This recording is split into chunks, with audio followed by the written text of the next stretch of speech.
करते हैं। Let's say यहां पर अगर हम एक मेन क्लास डिफाइन कर रहे हैं और ये मेरा मेन मेथड कंटेन कर रहा है पब्लिक स्टैटिक वॉइड मेन,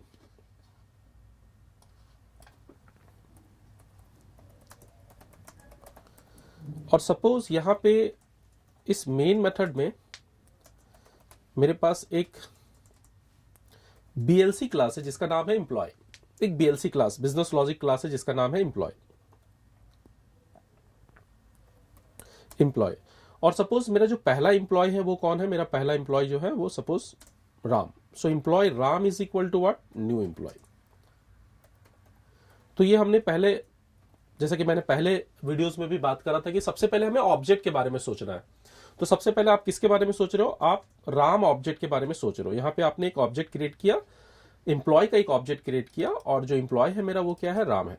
ठीक है, तो अभी हम लोग क्या करते हैं, यहां पे हम एक क्लास डिफाइन कर रहे हैं, क्लास एम्प्लॉय।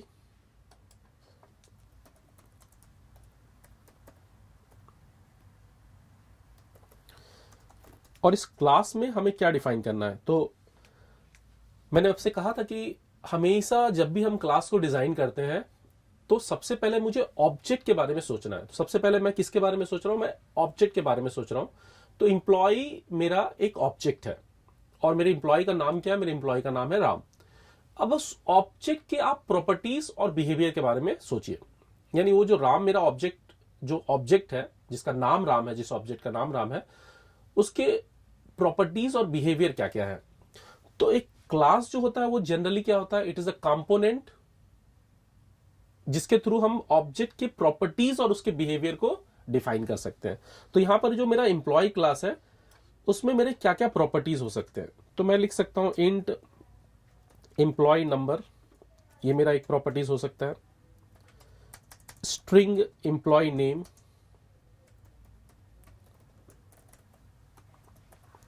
ये मेरा एक प्रॉपर्टीज हो सकता है। डबल एम्प्लॉय सैलरी, ये भी मेरा एक प्रॉपर्टीज हो सकता है। ये सारे किसके प्रॉपर्टीज है, ये सारे एम्प्लॉय के प्रॉपर्टीज है। तो ये सारे प्रॉपर्टीज हैं और ये इसके बाद हम यहां पर क्या लिखेंगे, इसके बाद हम एम्प्लॉय का बिहेवियर लिखेंगे। तो मान लीजिए उसका पहला बिहेवियर है पब्लिक वॉइड गेट सैलरी। तो ऐसे बहुत सारे बिहेवियर हो सकते हैं एम्प्लॉय के, अगर हम बात करें तो वन बाय वन वैसे बहुत सारे बिहेवियर्स एम्प्लॉय के हम यहां पे डिफाइन कर सकते हैं। और फाइनली मेरा क्लास क्लोज हो सकता है। तो इस एम्प्लॉय क्लास में मैंने क्या डिफाइन करा, मैंने डिफाइन करा object properties and object behaviour. Object properties के साथ उसी ऑब्जेक्ट का बिहेवियर। तो ऑब्जेक्ट प्रॉपर्टीज, ये जो ऑब्जेक्ट प्रॉपर्टीज है और उसी ऑब्जेक्ट का बिहेवियर, उसी ऑब्जेक्ट का बिहेवियर, इसको डिफाइन करने के लिए हम लोग किसका यूज करते हैं, हम लोग यूज करते हैं क्लास का। तो class is use to define object properties and its behaviour. अब इसमें हम डेटा हाइडिंग का कॉन्सेप्ट इंप्लीमेंट करना चाह रहे हैं। डेटा हाइडिंग का मतलब क्या, डेटा हाइडिंग सिंपली आपसे कहता है कि आपका जो डेटा है, आपके जो प्रॉपर्टीज हैं, वो आउटर वर्ल्ड के थ्रू डायरेक्टली एक्सेस नहीं होने चाहिए। ये जो मेरा डेटा है ये आउटर वर्ल्ड के थ्रू डायरेक्टली एक्सेस नहीं होना चाहिए। तो इस डेटा को हम हाइड करेंगे, इस डेटा को हम हाइड करेंगे। हम कैसे हाइड करेंगे इस डेटा को, इस डेटा को हम हाइड करेंगे बाय डिक्लेयरिंग प्राइवेट मॉडिफायर। ना अब मॉडिफायर ये प्राइवेट क्या है, तो प्राइवेट एक मॉडिफायर्स है, एक मॉडिफायर है। जावा में हमारे पास टोटल 4 मॉडिफायर्स हैं, private, default, protected and public. तो जैसे हम लोग इनहेरिटेंस टॉपिक कंप्लीट करेंगे, क्योंकि प्रोटेक्टेड जो मॉडिफायर है वो इनहेरिटेंस से जुड़ा हुआ है, तो हम ये चारों के बारे में डिस्कस में बात करेंगे, डिटेल में बात करेंगे। अभी मैं सिर्फ ये बताना चाह रहा हूं कि जैसे ही आपने यहां पे प्राइवेट एक्सेस मॉडिफायर अप्लाई कर दिया, ये एक्सेस मॉडिफायर है, इसका मतलब ये एक्सेसिबिलिटी को रिप्रेजेंट करता है। यानी अब ये वेरिएबल आपका कहां तक एक्सेसिबल होगा।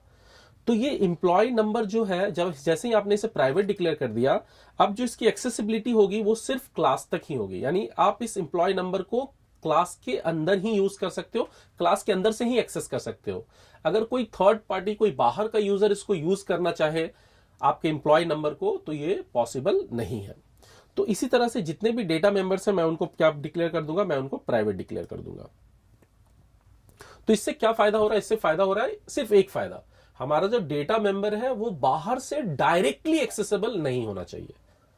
अगर इसको हम एक दूसरे एग्जाम्पल के थ्रू समझाएं जो हमारा रियल लाइफ एग्जाम्पल है, तो अगर हम सपोज एक फैन लेते हैं, क्लास फैन, तो जैसे ही हम इस फैन का एक ऑब्जेक्ट बनाते हैं, सपोज मेन मेथड के अंदर मैंने एक ऑब्जेक्ट बनाया, फिर से मैं वही ले रहा हूं, fan Bajaj is equal to new fan, fan Bajaj is equal to new fan.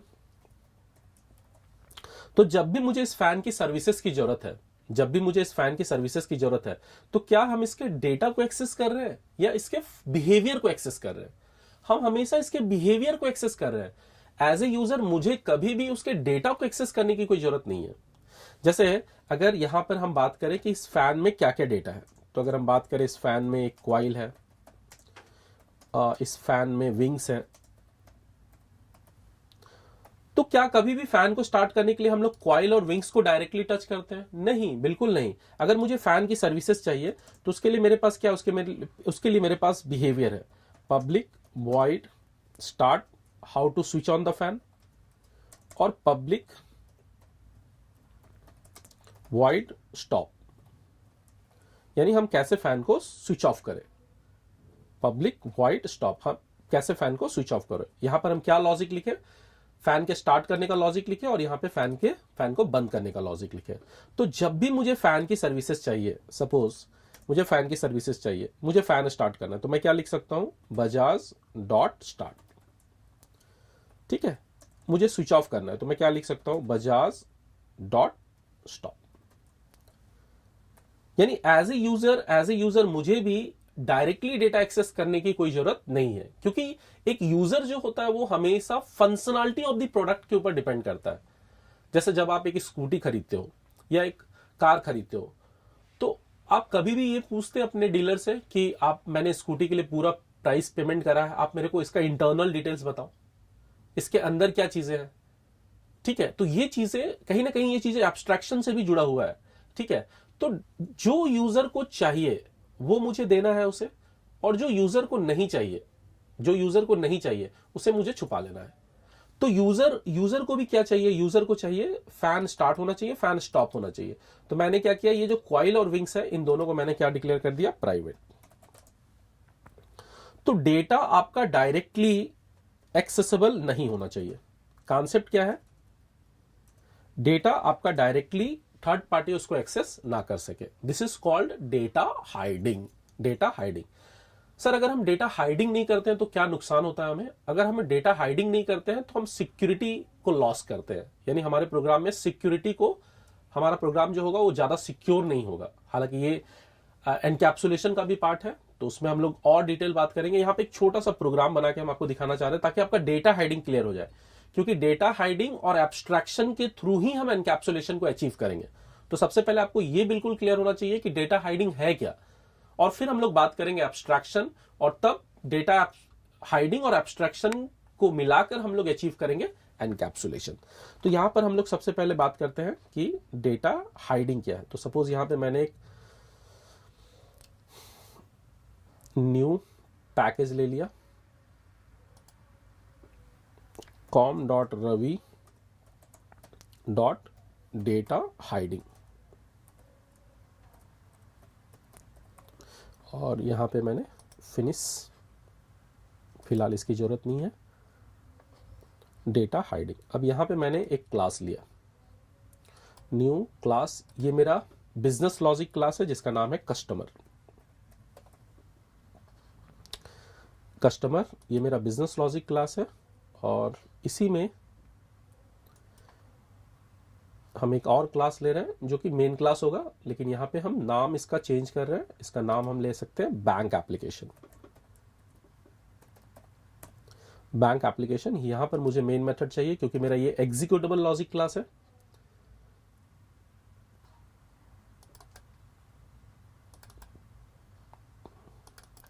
तो ये क्लास मेरा हो गया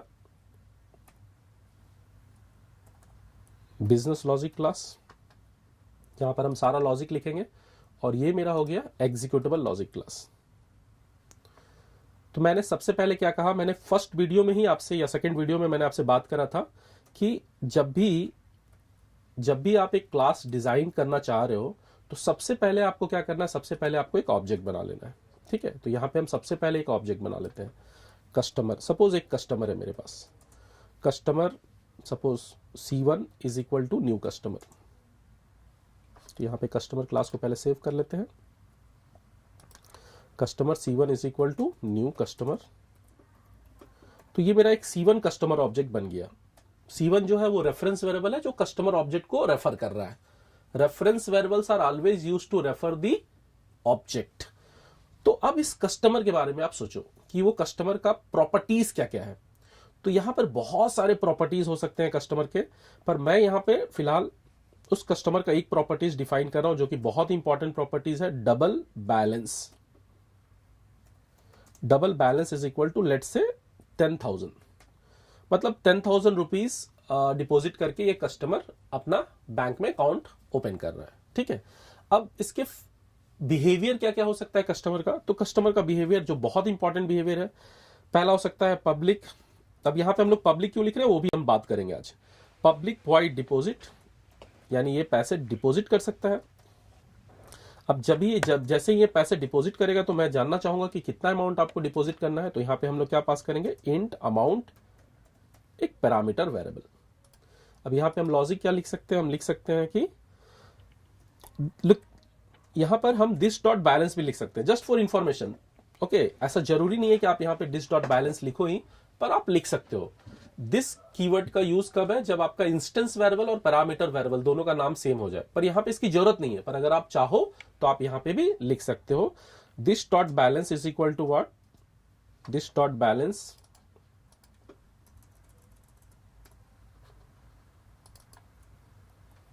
अगेन यहां पे इसको कंपल्सरी नहीं है। This dot balance is equal to this dot balance, उसके साथ हम क्या ऐड करना चाह रहे हैं, अमाउंट, यानी जो पैरामीटर से मेरा अमाउंट आ रहा है वो अमाउंट हम यहां पे ऐड करना चाह रहे हैं।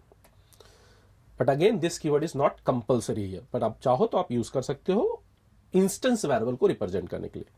इसके बाद मैं यहां पे ले रहा हूं सिस आउट बैलेंस।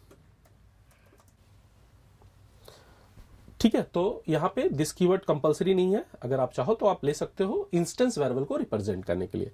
अब बैलेंस आफ्टर डिपॉजिट, यहां पे हम क्या प्रिंट कर सकते हैं, यहां पे हम प्रिंट कर सकते हैं, यहां फिर से आप प्रिंट कर सकते हो दिस डॉट बैलेंस। ठीक है, और ऐसे ही एक और फंक्शन, एक और मेथड हम ले सकते हैं, पब्लिक वॉइड विथड्रॉ। अब इसका काम क्या होगा, इसका काम होगा अमाउंट को विथड्रॉ करना।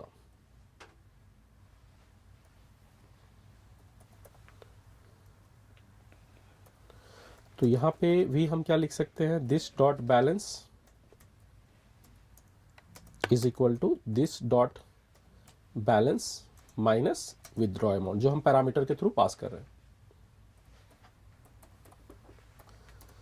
और इसको अगर हम कॉपी कर ले, so balance after withdraw this dot balance. ठीक है, तो ये मेरा बिजनेस लॉजिक क्लास कंप्लीट हो गया, जहां पर मैंने सिर्फ एक प्रॉपर्टी डिफाइन करा, बैलेंस, जिसका वैल्यू मैंने लिया 10,000, इनिशियलाइज करा, एक डिपॉजिट मेथड और एक withdraw method. To deposit the amount we have a deposit method, और विड्रॉ करने के लिए मेरे पास विड्रॉ है। अब यहां पे ये बैंक एप्लीकेशन है, यानी बैंक एप्लीकेशन आपको ये फैसिलिटी प्रोवाइड कर रही है कि आप अमाउंट डिपॉजिट करो। पहले तो आपको एक अकाउंट ओपन करना है 10,000 रुपीज डिपॉजिट करके, इसके बाद आप उसमें अमाउंट को डिपॉजिट और विड्रॉ कर सकते हो। ठीक है, तो सपोज मेरा जो पहला कस्टमर है, जो मेरे बैंक एप्लीकेशन का जो पहला कस्टमर है, सपोज वो एक हैकर है।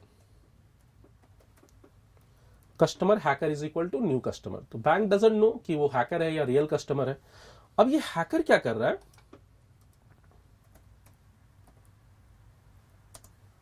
अभी हैकर क्या कर रहा है, ये बैलेंस को डायरेक्टली एक्सेस कर रहा है और इस बैलेंस को कर दे रहा है -1,000।